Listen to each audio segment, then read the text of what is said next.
Thank you very much. It's a great pleasure to have President Nawrocki with us of Poland. He did a good job with that, right? Gave me a little different pronunciation. I said I want to get it perfect. Did I get it right? Yeah. Good. Good. Yeah. Nawrocki. I better get it right. And the president's been amazing. He had an incredible race. He came from behind and he won very handily. The people of Poland have taken to him immediately. They really love him. There's great love and respect. He's a very successful man, but he went into a political hatchet, so to speak. It was a pretty tough race, pretty nasty race, and he beat them all, and he beat them all very easily. And now he's become even more popular as they got to know him and know him better. He's doing a really fantastic job. So it's an honor to. I also endorsed him, so I'm very proud of that.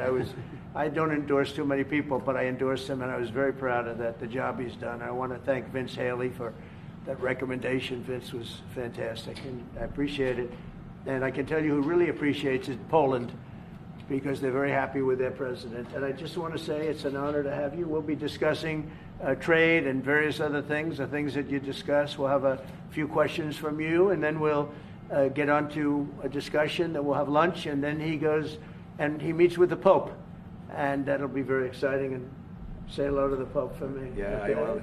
Thank you very much for being here. Thank you very much, Mr. President. Thank you very much, and I would like to express my gratitude for your invitation. Only after 1 month from my sworn and from celebration for my inauguration, it means that Polish-American relations are very important, very strong. I think that we have so strong relations that we have never had, and it's very important for me. Our relations are based, of course, on the values. Right. And thank you very much for your support, for your endorsement during my very hard campaign. I remember it, and I'm very grateful for your support.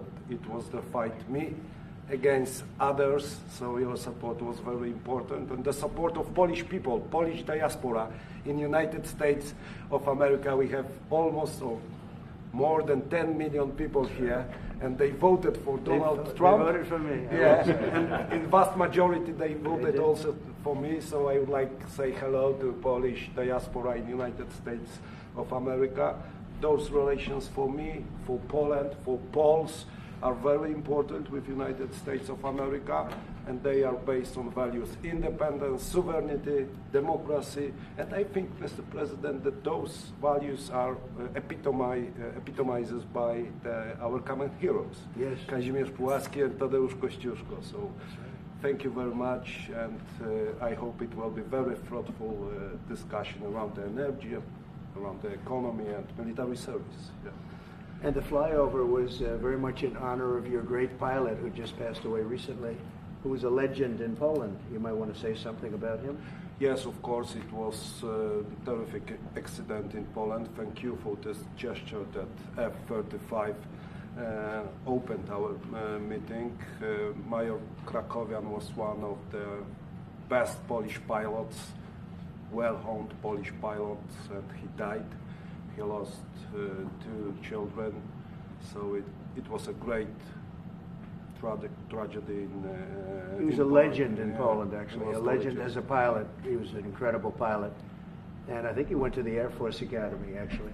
But he was a fantastic pilot, and it was a big setback. The people of Poland are very, very sad, so we thought we'd do that. That was the single plane that swooped up. And machines, American machines, opened our meeting. It was great, and we are waiting for 32 F-35s in Poland. So it also shows that we have great relations according to the best military equipment on the world, American equipment, which build Polish security too. Well, Poland, we've had a tremendous relationship. I think now it's better than ever because of this relationship. It's a little special because we fought together. But we've always been very good, and we have some wonderful people, as you know. Duda, my friend, he's a good man, and still a big fan of yours, very much so. So it's a great honor, and we're going to talk about trade. We'll talk about some other things. We'll take a couple of questions from the media. Will American soldiers remain in Poland? Will American soldiers remain in Poland? Yeah, I think so. I mean, do you know something I don't? I don't know. Yeah, we're very happy. If anything, we'll put more there if they want. But they've long wanted to have a larger presence. We have some countries that have more, not too many, but no, they'll be staying in Poland. We're very much aligned with Poland. Sir, on Russia and China, you, sir, can we ask about, we saw a dramatic picture where we saw the leaders of Russia and North Korea and China together, the first time the leaders of those three countries have been together in this sort of show of solidarity. You said that they're conspiring against the United States. What do you think they're conspiring to do? And given this, is it reason why you should slap or would consider slapping secondary sanctions on Russia if they're conspiring against the U.S. now?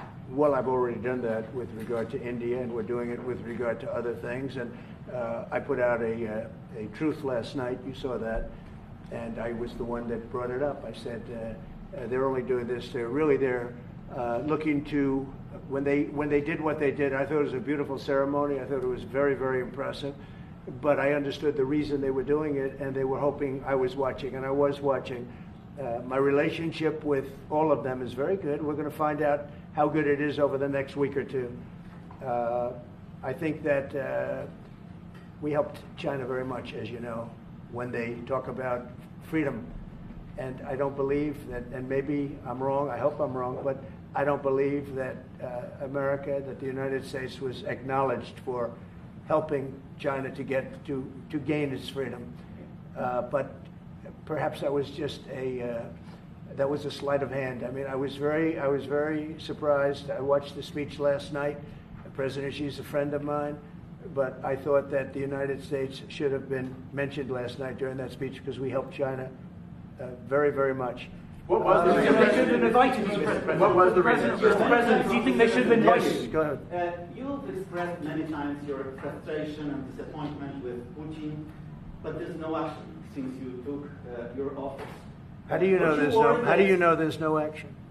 But Really? don't you worry- Wait. Who are you with? Who are you with? I'm with Polish radio. Okay. How do you know there's no action? Would you say that putting secondary sanctions on India, the largest purchaser outside of China, they're almost equal? Would you say there was no action? That cost hundreds of billions of dollars to Russia. You call that no action? And I haven't done phase 2 yet or phase 3. But when you say there's no action, I think you ought to get yourself a new job, because if you remember 2 weeks ago I said if India buys, India's got big problems, and that's what happened. So don't tell me about that. Go ahead. Mr. President, Mr. President, right now there have been survivors of Jeffrey Epstein speaking at a press conference on Capitol Hill. They're calling for these case files, these documents to be released. And Thomas Massey, who is sponsoring a discharge position to get the House to vote on releasing those documents, says he doesn't believe you're implicated in these files, but many of your friends and donors may be, and he says that's why the Justice Department is redacting them and slow walking the release. Is the Justice Department protecting any friends or donors, sir? So this is a Democrat hoax that never ends. You know, it reminds me a little of the Kennedy situation. We gave him everything over and over again, more and more and more, and nobody's ever satisfied. From what I understand, I could check, but from what I understand, thousands of pages of documents have been given. But it's really a Democrat hoax, because they're trying to get people to talk about something that's totally irrelevant to the success that we've had as a nation since I've been president. Even if you look at D.C. right now, D.C., it's a totally safe zone. It's called a safe zone. That's a term. It's a term of art. It's a safe zone because it's very safe. You can walk down the street now and nothing's going to happen. No crime, no murders, no nothing. Because we had a lot of problems with certain places, and we still do. All run by Democrats, or for the most part run by Democrats. So what they're trying to do with the Epstein hoax is get people to talk about that instead of speaking about the tremendous success, like ending 7 wars. Sure. I ended 7 wars. Nobody's going to talk about, because they're going to talk about the Epstein, whatever. Sir, I understand that we were subpoenaed to give files, and I understand we've given thousands of pages of files. And I know that no matter what you do, it's going to keep going. And I think it's enough, because I think we should talk about the greatness of our country and the success that we're having. I think we're probably having, according to what I read, even from two people in this room, we're having the most successful 8 months of any president ever. And that's what I want to talk about. That's what we should be talking about, not the Epstein hoax. When are you going to make a decision on Ukraine, Mr. President? Redacted, sir. I have no message to President Putin. He knows where I stand, and he'll make a decision one way or the other. Whatever his decision is, we'll either be happy about it or unhappy. And if we're unhappy about it, you'll see things happen. Venezuela, can you give us a sense of what the U.S. policy, or what you're trying to achieve with the aircraft carriers, or the boats, I should say, in near Venezuela, and also the boat that you mentioned yesterday where 11 people were killed? What was found on that boat, and why were the men killed instead of taken into On the boat, you had massive amounts of drugs. We have tapes of them speaking. It was massive amounts of drugs coming into our country to kill a lot of people. And everybody fully understands that. In fact, you see it. You see the bags of drugs all over the boat. And they were hit. Obviously, they won't be doing it again. And I think a lot of other people won't be doing it again when they watch that tape. They're going to say, let's not do this. We have to protect our country, and we're going to. Venezuela's been a very bad actor. They've been, as you know, they've been sending millions of people into our country, many of them Tren de Aragua, some of the worst gangs, some of the worst people anywhere in the world in terms of gangs. And we had some in Washington, D.C. We took care of them very quickly, but they're out of here. They've gone. But Venezuela's been very bad, both in terms of drugs and sending some of the worst criminals anywhere in the world into our country. They emptied out, you don't know this, but they emptied out their prisons in Venezuela, and they emptied them out into the United States of America. And that's part of the problem we have. We're getting them out. We're getting them out rapidly, but it's caused a tremendous problem. And Pete and all of the people that are working very hard to rectify the stupidity of the Biden administration, allowing these people to pour into our country with open borders.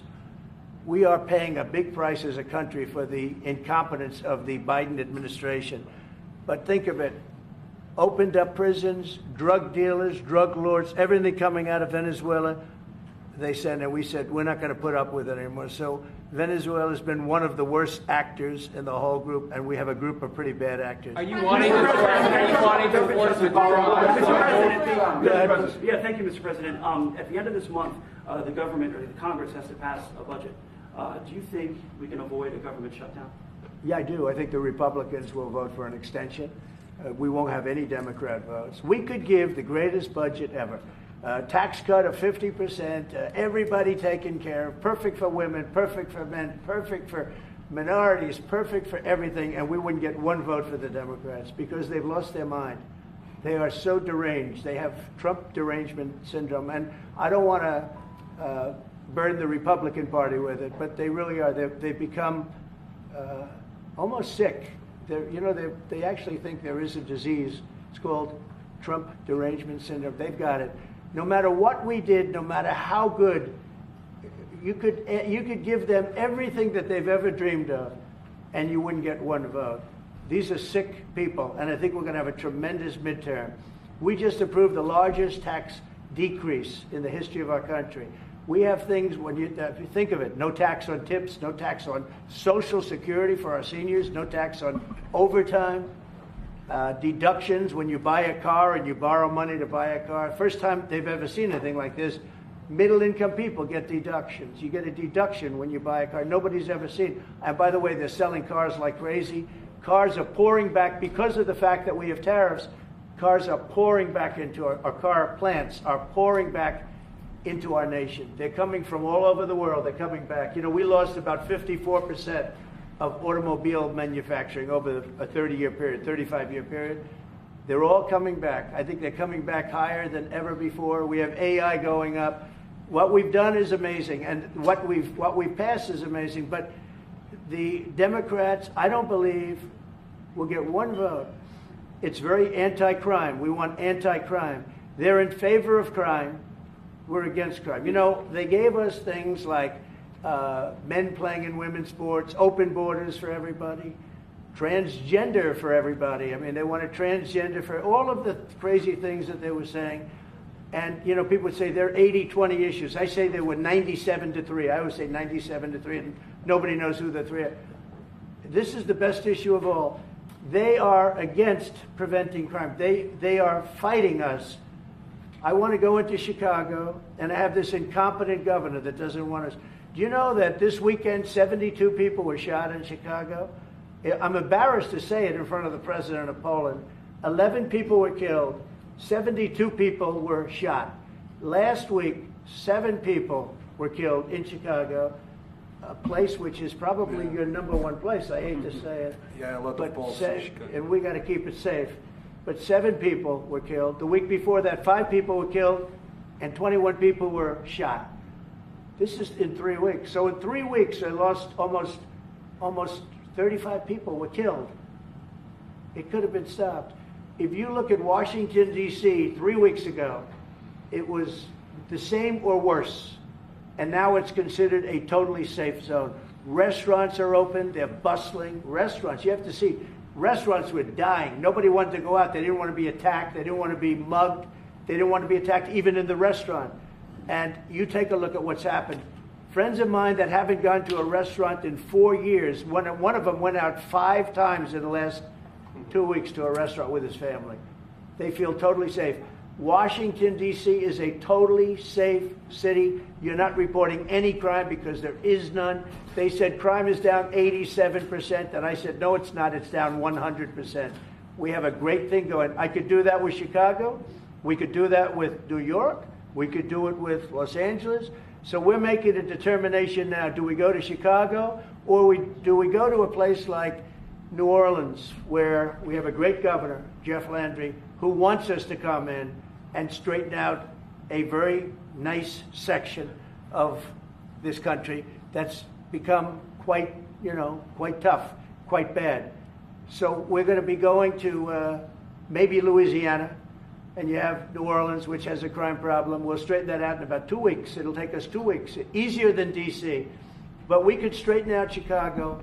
All they have to do is ask us to go into Chicago if we don't have the support of some of these politicians. But I'll tell you who is supporting us, the people of Chicago. And I sort of want them to let it be known. They have incompetent people. A guy like Gavin Newsom, he's the governor of a state that if we didn't go into Los Angeles with our soldiers, with our National Guard, you wouldn't even be having the Olympics there. They were going to take it. And remember this, your top law enforcement officer in Los Angeles said, there's no way we could have done this without President Trump coming in with the troops. We saved Los Angeles and we saved the Olympics. Thank you very much. I've got this, thank you, Andrew. Thank you. Mr. President, in regards to Gavin Newsom, would you be open to a congressional investigation in regards to the specific Palisades fire where it killed 12 seniors to see if there's any negligence on Gavin Newsom or Karen Bass in regards to those deaths? Well, I'll tell you, there's negligence on not getting people permits. That is negligent. We got all of the federal permits. Lee Zeldin, the federal permits are much more difficult. They were all gotten within 30 days. People could go build their houses. It's going to be years before they are allowed to build their house. And Karen Bass is grossly incompetent. And Newsom, this is a very incompetent guy. I watched him with the hands. I'm saying, what's going on with the hands? There's something wrong with him. You watch him. There's something wrong with this guy. But more importantly, he didn't allow the water to come from the Pacific Northwest. You know, they have tremendous amounts of water in California. People don't know. They send the water out to the Pacific Ocean. So I demanded it be open. If that were open during the fire, before the fire, you wouldn't have had the fire because all the sprinklers would have worked in the houses. They had no water. They had no water in the fire hydrants. You wouldn't have had the fires. It would have been put out after one house, 2 houses. But he stopped the water from coming in. And I had to send in the military to have that water opened after the fires. And now they have water, but he should have more because they've restricted. They still restrict it. There's something wrong with these people. There's something really wrong. As to investigation, I view it as a gross incompetence. I view it as an ideology that's wrong. It's a radical left ideology, and if I didn't win this election, I think our country would be destroyed. I don't believe you'd be here right now, and our country would be destroyed. Yeah. Mr. President Trump, thank you, sir. What are the most important branches of interest between Poland and U.S. in your opinion? Well, it's just the relationship we have. I think there's a great trust and a great, more than most countries, more than almost any countries. We have some in a category that's very special, and Poland is in that category. We have a very special relationship. It's like the question about the soldiers that was asked. We never even thought in terms of removing soldiers from Poland. We do think about it with regard to other countries, but we would never know. We're with Poland all the way, and we will help Poland protect itself. Okay? I would like to add something. Yeah, of course, security is most important also for our relation. And I'm a historian, as you know, maybe, Mr. President. Sure. I'm a historian, and this is the first time in Polish history, in 20th century and the 21st century, that the Poles are happy that we have foreign soldiers in Poland. So the American soldiers are the part of our society nowadays. We have almost 10,000 soldiers, and this is the signal to the whole world and also to the Russian Federation that we are together. But we are not like the Poland free riders in Europe and in NATO. Mr. President Trump knows it, because our GDP for military service achieved 4.7. So we are probably the one NATO nation which is on this level, and we will not stop. Me, as the President of Poland, we are going to achieve 5% of GDP for military service, but with American soldiers on Polish soil, we solidify and we are secure. Just about that. Poland was one of two nations that paid more than they were supposed to with NATO. I don't know if anyone knows that, but there were two nations, and Poland paid more than they were supposed to. They thought it was low. And by the way, since then, at my request, they've raised it from 2% to 5%. But Poland was one of two nations that paid more than they were supposed to, which was a very nice thing. Yeah. You are upset you were not invited to the parade in Beijing. Never even thought about it until just now. President Nawrocki, what's your message for President? Never even thought. It wouldn't have been my place to be there. On tariffs? Will you visit a restaurant in D.C.? You haven't gone to... I might, sure. You haven't gone to one in either of your terms that wasn't... How do you know? How do you know? Because I and many other... Do you want me to prove you wrong? Do you want me to prove you wrong? Yes, please. But I will, I think it's something we could consider doing. I'd love to do it. I love the White House food, but after a while I can see going to a nice restaurant. It's safe. If you would have said, like the Governor Moore wanted me to go and walk through Baltimore with him, and I said, I think I'm a brave guy, but there's no reason to be stupid. They have crime that's at levels that nobody's ever seen before in Baltimore. They've done a terrible job. We'd go into Baltimore, straighten it out very quickly, too. You know why? They respect our soldiers. You see our soldiers. They respect our soldiers. We'd go there, too. But we're going to have people asking us to go. They're going to want to, and I think the people of those places the politicians are not in tune with the people. The people in Chicago, the people in Baltimore, the people in all of the places we talk about, they want to see us there. And I think we're pretty much waiting till we get asked and properly. Because we're doing them a big service. Yeah, please. You talked about how historic these tariffs have been, bringing in revenue, additional revenue for our country. You've also mentioned before they could possibly replace federal income tax. Possible. Do you think that's... Someday it's possible. It used to be. So if you go back to 1913 is when they ended tariffs. We were the richest ever from 1850. It was all tariffs. We didn't have income taxes. From 1850 to 1913. In the 1887s, about 1887, they had the Great National Tariff Act. And it was a group of people that got together because our country was so rich, they didn't know what to do with the money. We had so much money, they didn't know what to do. It was a group of very prominent people that were set up to hand out money to everybody because we were the richest we ever were. Proportionately, we were in 1887, around that time, even in 1913. We ended them in 1913. How did that work out? And then we went to the income tax system, and then we had the Depression. And by the way, a lot of people try and say that, oh, tariffs with the Depression. No, they ended in 1913, and then we went to income tax, and then in 1929 you had the Depression. They did try and bring it back in 1931-32, but the Depression had long started, and this poor, beautiful nation was gone. It was gone. We suffered for 25 years. It took 25, 30 years to really recover from the Depression. And we don't ever want to see that happen again. The tariffs are vital to the success of this country. When I say I ended 7 wars, at least half of those wars were ended because of the power of tariffs. I was able to say, well, we're not doing any business with you, or if you're going to war, we're putting a big tariff on you. And all of a sudden they announced that the war was settled. I settled 7 different wars, one going 31 years, look at the Congo and Rwanda, look at that, 31 years, 10 million people dead. I got it settled. And a little bit of that one, less than in some cases, had to do with trade and had to do with tariffs. So, you know, tariffs are vital to our country. And just so you know, other countries use them on us, but I just use them a lot better. We're in a much better position.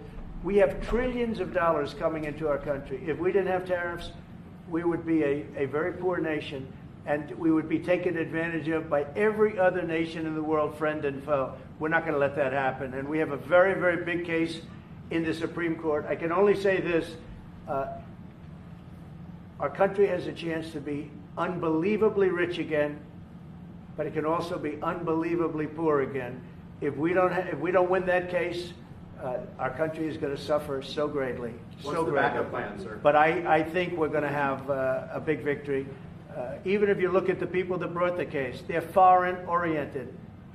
They're foreign. Countries have taken advantage of the United States for so many years.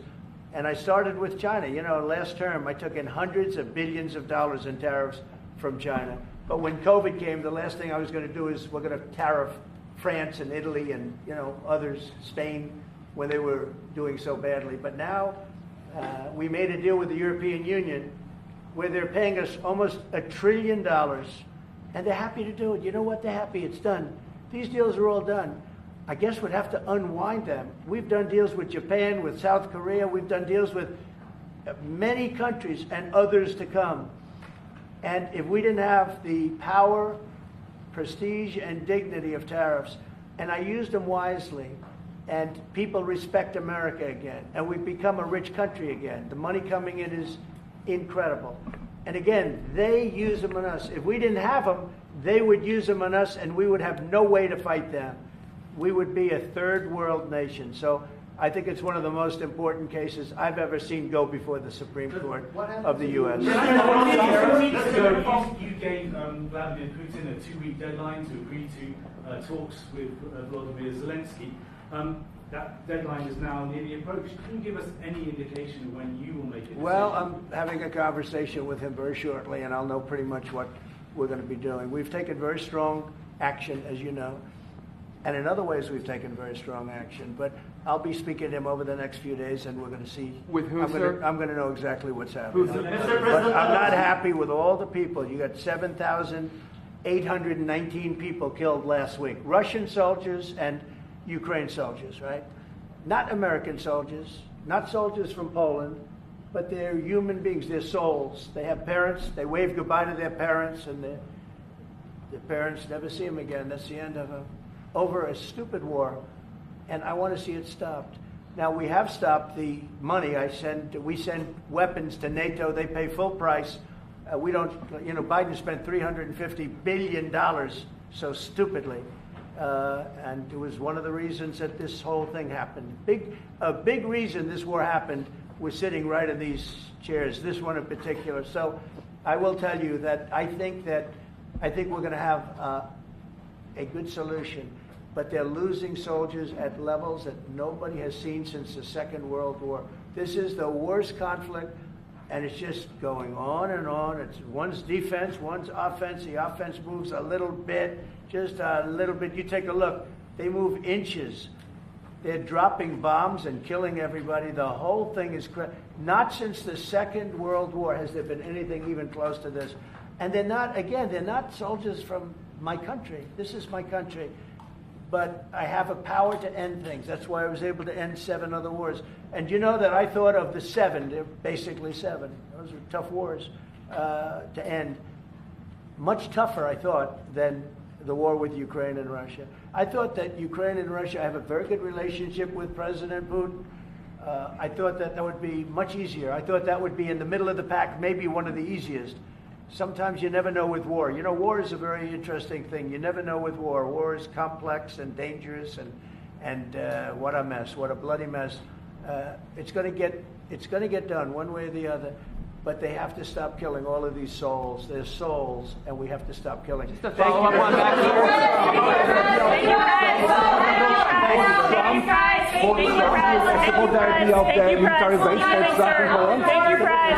Thank you, Price. Keep